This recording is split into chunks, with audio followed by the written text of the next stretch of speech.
Hello, I'm Dr. Bill Brennan, lead innovator in Farmingdale Public Schools and the editor for the New York State ASCD Fall Impact Journal. Today, more and more schools and districts across New York State are exploring new pathways to student engagement. In an effort to build on this knowledge, the theme for the New York State ASCD Fall Journal is engaging all students through a leadership lens. Our journal leans in on the perspectives of many and offers a fresh perspective on engaging all students.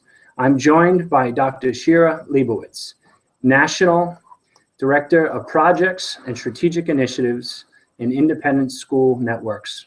Shira has 18 years experience as a building principal, and today we'll be talking about the role of principal as coach. Welcome, Shira. Thank you, Bill. Shira, it's a pleasure to do this Google Hangout with you to really supplement a fantastic article that you've provided to this journal. And I just wanted to start off by mentioning, you stress that in this article that building principals today play a range of roles. And then you go on to ask the question, if schools were teams, what would the role of principal be? Would you mind describing these roles and their impact? Of course. So the article talks about three, and if we wanted to push the metaphor further, there are certainly many more. The three the article talks about are judge, team captain, and coach. One could add to that cheerleader, fan, manager, trainer. There are innumerous roles that a principal takes on in building a school as a team. And trained as evaluators, many principals are expected to take the role of judge, even in the most positive ways of giving positive feedback and reinforcement and good evaluations. But it's a standing back and it's a commenting on what others are doing. Then there are principals who, in school cultures, who rose through the ranks as teachers, who are the first among many and function as a team captain in a collegial, connected sort of a way. And that can be wonderful, but it also can prevent growth as there's a fear to challenge oneself and others to aspire to even more. Within the middle is the role of coach, of somebody who is shifting to being from a manager or a visionary to more of a learning leader invested in the learning of teachers so that teachers can be invested in that shift from what's taught to what's learned and be invested in an even more deliberate way than in the past in the learning of students. As I read the article, and I'm listening right now, I remember an article I read about this idea of organizational intelligence, and a gentleman by the name of Harold Jarche, J-A-R-C-H-E, makes the comment, what's the difference between having 5 really tall people on a basketball court versus having 5 tall people who can play and orchestrate amazing activity? And so when I hear you explain those 3 different positions, I'm thinking about the trust, the culture, the teamwork, and the role that a coach plays in orchestrating that. Is that what you're talking about when you speak about the idea of a coach in the middle of that continuum? Yes, and I'm talking about a shift of a role to principal as somebody who is, while still having many other responsibilities, which makes this role very complex, somebody who is invested in being alongside teachers and staff to be the best professionals that they can be. And that's a gift, but it's also a challenge, because to stretch to being better, you're recognizing, and there's a painful, vulnerable recognition that there's a gap between where you are and where you could be. And we talk a lot about cultures of trust, and understanding the culture and moving the culture from wherever it is to the next step is enormously complicated, and there is no recipe for it, as much as we would like to give recipes. And it's a work that is constantly in progress, because the challenge of growing is inherently anxiety provoking. Absolutely. When I'm wondering about these three positions, how does a principal go about identifying where they are in the majority of the time? Because I would imagine that it makes sense to kind of go back and forth depending upon the situation. Is that correct? Yeah. The role requires many hats and many functions beyond these three, of course. So there's so many tasks in the realm of a principal.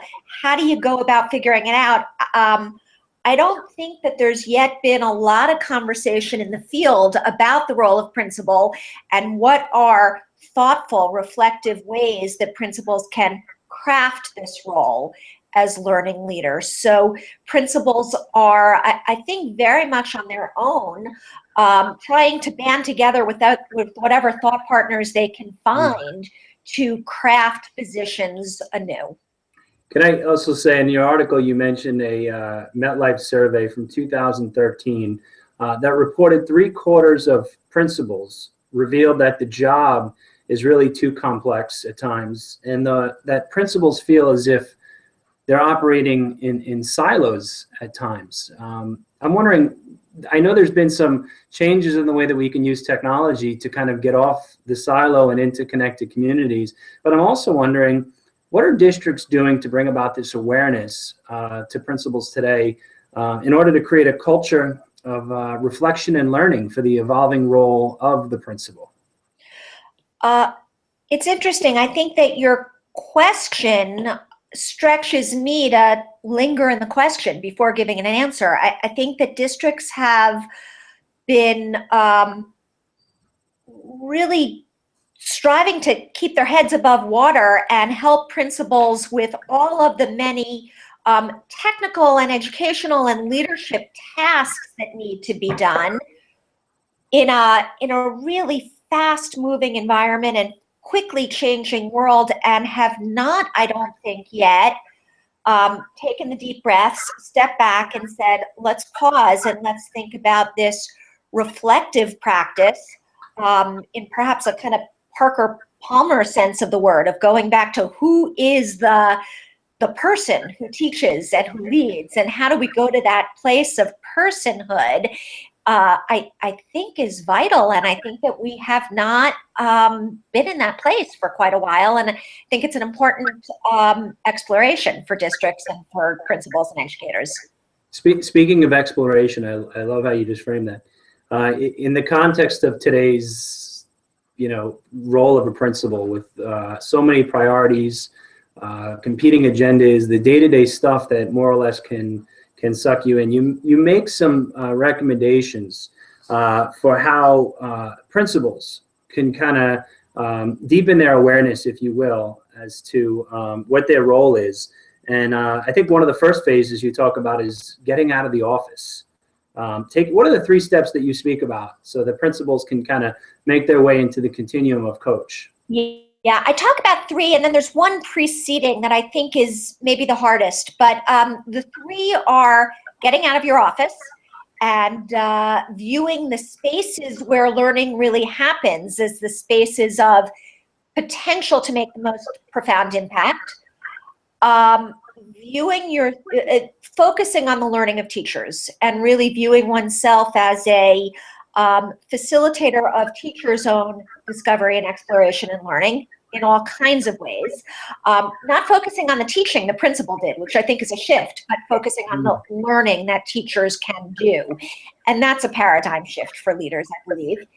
And then the last is to try as hard as you can, because the hats all mix, to be clear about what hat you're wearing, so that while the principal can strive to be a coach, in being a supervisor with the authority to make decisions about resource allocation, about job placement, about all kinds of impacts on teachers' working life, as well as ultimately the potential of firing, it can't be an entirely safe coaching position. So to acknowledge that and to try to be clear of when you're wearing a coaching hat, when you've put on the hat of the person who's making budgetary decisions or employment decisions or coming in and talking as a supervisor about a real area of concern. So honesty in that process is necessary and difficult. And the fourth, which was the precursor in the article, which connected to that MetLife survey, is I think a safety that's needed for principals to own their own vulnerability and what they don't know and where they are searching and striving. And I think that many principals were trained to have the answers or quickly find the answers or be the person who is supposed to be the expert, and to be able to own what's challenging and stressful and confusing is not an easy role to step into and can cause confusion and concern among those who want somebody to look like they're in charge. So I'm thinking of something that I heard my friend Todd Whitaker once say, that when the principal sneezes, the entire building catches a cold. Have you heard that before? I've heard it, and I've noticed that as a principal, if I wasn't smiling, people would get concerned. And I think that part of the challenge we face is to own the multiplicity of emotions and concerns and behaviors that are part of an authentic professional. And that's part of the vulnerability of the principal coming in. Sometimes the principal will have a cold and will need to sneeze. And sometimes the principal will be facing a challenge that needs to be confronted and to be expected to always have the persona of everything is okay is reassuring in the moment, but ultimately not authentic. And so that's part of the relationship building as well, and the reflective work that principals need to be to understand themselves, the relationships, and the both the strengths and the challenges within the school environment that they are working with. You know, what we're talking about is this idea that sometimes to take this leap with all the competing priorities, this is about making yourself somewhat vulnerable, trying something new. I'm thinking that the principal also has some pressures to meet the needs of district leadership, district goals. I wonder, what is it that district offices can do, superintendents, assistant superintendents, to create that environment for principals to really feel comfortable, just as if principals create those conditions for teachers, as teachers create those conditions for our students? Is there something that we're seeing as a model evolving that district leaders are doing that support principals with this work? I think that, again, your question makes me think. I haven't heard the question posed in quite that way, interestingly, as direct and obvious as it sounds when you say it. I think that there's been a lot of attention to supporting principals to fill in technical skills and to learn about areas of education which are not their areas of expertise, and none of us can be expert in everything. I don't know that there's yet been that thoughtful delving into really what is the role of an impactful principal, what is the transformation that we're seeing as we look for innovation in schools, and we look for that eclectic blend of the traditional, the progressive, the innovative, multiple pieces that work together for a different school. What are the multiple pieces that work together, and how do we kind of, I think we do a lot of work with the dots and putting in the ingredients. I don't know that we're being careful about crafting the whole tapestry. This sounds like a really interesting study worth pursuing. Yeah, it does. You're stretching my thinking as we speak. Shira, I've been thinking a lot about professional development and models in our schools. And recently I've been thinking about this idea of collaboration, and oftentimes it can be almost a means to an end, right? And but unless the collaboration that we create, often if it leads to elevated levels of collective thinking or almost an evolved consciousness among our staff and in our school. And as I share that with you, one of the things that I just wanted to highlight, maybe you can speak to a little bit as we wrap this up, is a comment that you've made in your article, and we've spoken about before. As principals become effective coaches, one of the things that you speak about, the goal isn't just about making more frequent visits or providing feedback, but it's to develop the teacher's self, to reflect and be curious about their own practice. Isn't that the end game here? And that's what you speak about in your article? Yes. And where you have highlighted through your questions, it's to develop the teacher's self and to develop the principal's self, ultimately in the service of developing students' selves, or helping students to develop their own selves. So it's this focus, this shift in focus from the technical and the content to the reflective and the sense of exploration and discovery. And there are no recipes for that. That has to be created anew every day in every place. Absolutely. Shira, it's been a pleasure speaking with you today. I'd like to thank you for participating in the New York State ASCD Journal. This is a fascinating topic which gets to the idea of engaging all students through a leadership perspective. No greater person to play that role than the principal. Again, thank you for all that you do, and we'll speak to you soon, okay? Thank you. Take good care. Same to you.